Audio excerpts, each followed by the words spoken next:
এ বেটু, তুই কি করছিস? কি করছিস তুই? এগুলা কি?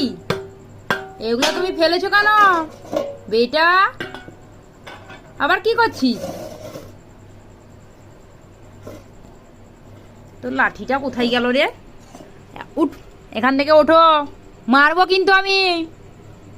ওঠো, এখান থেকে ওঠো।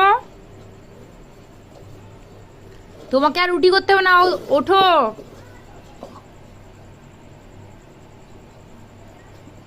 তো দেখো বন্ধুরা, আমার ছেলে এখন রুটি বানাচ্ছে।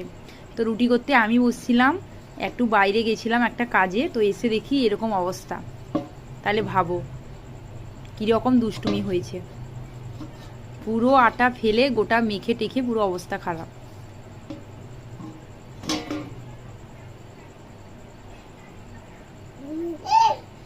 আবার দেখো খেয়েও নিচ্ছে আটাগুলা। তো আমার ছেলেকে